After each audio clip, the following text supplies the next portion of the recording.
Assalamualaikum warahmatullahi wabarakatuh. Saya Merlinda Putri Jalestari dengan NPM 24040110113, Prodi Komunikasi dan Penyiaran Islam. Di sini saya akan membahas materi tentang komunikasi sosial budaya dan agama dengan dosen pengampu Dr. Aliandi Alumbu, Esos MKOMI, dengan mata kuliah Komunikasi Sosial Budaya dan Agama.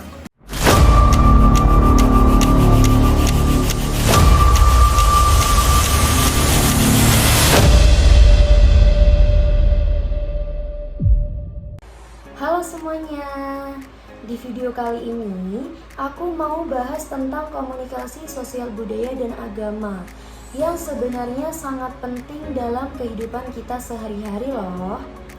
Kenapa penting? Karena lewat komunikasi, manusia bisa saling menyampaikan pikiran, perasaan, ide, dan nilai-nilai hidup. Tanpa komunikasi, gak akan ada kerjasama, gak ada pembahasan, bahkan hubungan sosial bisa rusak.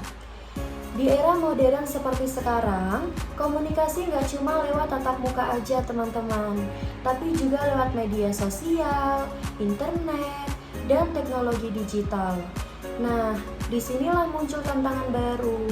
Misalnya, pergeseran nilai budaya, kesalahpahaman antar agama, bahkan penyalahgunaan informasi agama.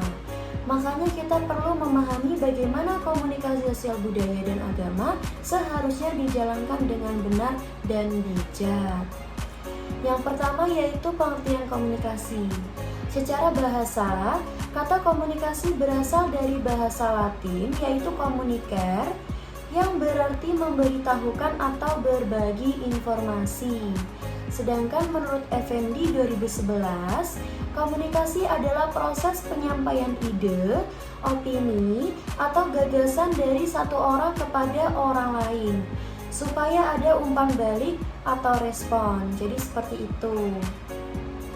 Jadi, komunikasi bukan sekadar bicara, tapi juga berinteraksi dengan tujuan tertentu seperti membangun hubungan, menyampaikan pesan, atau menanamkan nilai-nilai kehidupan. Yang kedua, yaitu komunikasi sosial.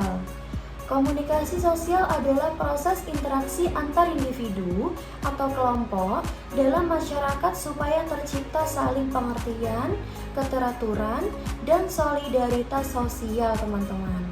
Lewat komunikasi sosial ini, kita bisa memperkuat hubungan, menyelesaikan konflik, dan menumbuhkan rasa kebersamaan. Adapun 3 contoh. Yang pertama yaitu gotong royong di kampung. Yang kedua yaitu musyawarah warga.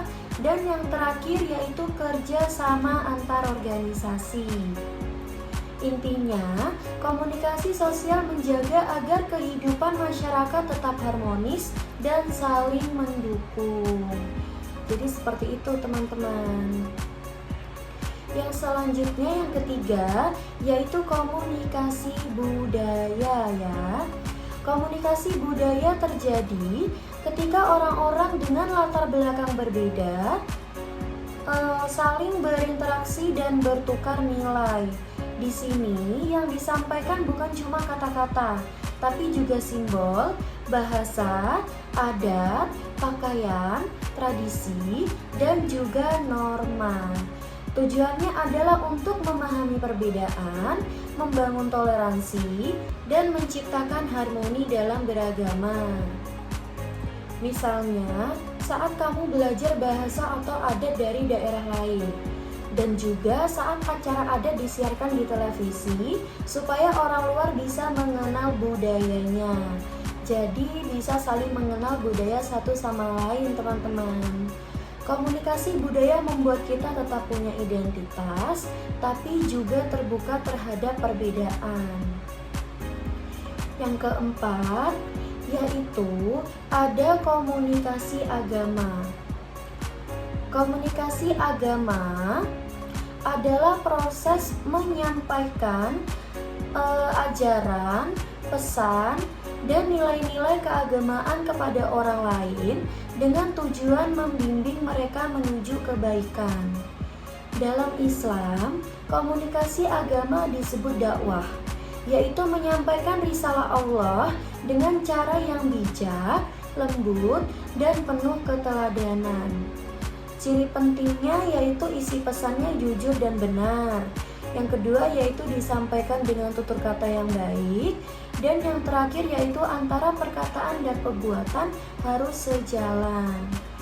Jadi, komunikasi agama bukan sekadar ceramah, tapi juga contoh nyata dalam sikap dan perilaku sehari-hari. Baik, yang kelima yaitu ada dalil Al-Quran dan hadis. Yang pertama yaitu komunikasi sosial. Quran Surah Al-Hujurat ayat 13, Allah menciptakan manusia berbangsa-bangsa dan bersuku-suku agar saling mengenal. Lita'arafu. Artinya, perbedaan itu adalah rahmat teman-teman, bukan alasan untuk bermusuhan. Hadis juga berkata, mukmin satu dengan lainnya seperti bangunan yang saling menguatkan. Jadi, komunikasi sosial harus membangun persaudaraan dan saling membantu. Yang selanjutnya yaitu komunikasi budaya. Quran Surah Ar-Rum ayat 22, Allah menciptakan langit, bumi, dan perbedaan bahasa serta warna kulit sebagai tanda kekuasaannya. Perbedaan budaya itu diciptakan Allah yang indah. Hadis Rasul juga menekankan pentingnya menghormati yang tua dan menyayangi yang muda. Itu bagian dari etika budaya dalam Islam. Yang selanjutnya yaitu komunikasi agama. Quran Surah An-Nahl ayat 125, Allah memberitahukan, serulah manusia ke jalan Tuhanmu dengan hikmah dan pelajaran yang baik. Artinya yaitu, dakwah atau komunikasi agama harus dengan kata-kata yang lembut dan cara yang baik. Rasulullah juga bersabda, barang siapa beriman kepada Allah dan hari akhir, hendaklah berkata baik atau diam. Yang keenam, ada juga relevansi dalam kehidupan sekarang. Dalam kehidupan modern, ketiga bentuk komunikasi ini sangat relevan. Komunikasi sosial mendorong toleransi dan bekerja sama di masyarakat. Komunikasi budaya menjaga agar kita tetap menghormati perbedaan adat dan tradisi. Ada pula komunikasi agama mengingatkan agar kita selalu berbicara baik, santun, dan tidak menimbulkan kebencian terutama di media sosial. Yang ketujuh, yaitu ada manfaat komunikasi sosial budaya dan agama. Ada banyak manfaatnya teman-teman. Di antaranya, yang pertama yaitu membangun persatuan dan kesatuan dalam masyarakat. Yang kedua, yaitu melestarikan budaya lokal agar tidak punah. Yang ketiga, yaitu meningkatkan toleransi antar agama dan antar budaya. Yang keempat, yaitu menjaga sarana dakwah dan pembinaan moral. Yang terakhir, yaitu mendorong kemajuan masyarakat karena komunikasi yang baik memperlancar kerjasama dan pembangunan. Jadi seperti itu. Yang ke-8 juga ada aspek-aspek penting nih teman-teman. Beberapa hal penting dalam komunikasi sosial budaya dan agama. Yang pertama yaitu pesan. Pesan harus jelas, bermanfaat, dan membawa nilai positif. Yang kedua yaitu ada media, bisa tradisional seperti tatap muka, musyawarah, mimbar, dan bisa juga menggunakan metode TV, internet, media sosial juga bisa teman-teman. Bahasa dan simbol harus disesuaikan dengan lawan bicara dan budaya yang berlaku. Etika, menggunakan etika yang sopan, santun, menghargai orang lain, dan tujuan menciptakan kerukunan dan kedamaian dalam kehidupan bersama. Jadi kesimpulannya yaitu komunikasi sosial budaya dan agama saling melengkapi teman-teman. Komunikasi sosial mempererat hubungan antar individu, komunikasi budaya menjaga keharmonisan dalam keberagaman, dan komunikasi agama memberi arah moral dan spiritual.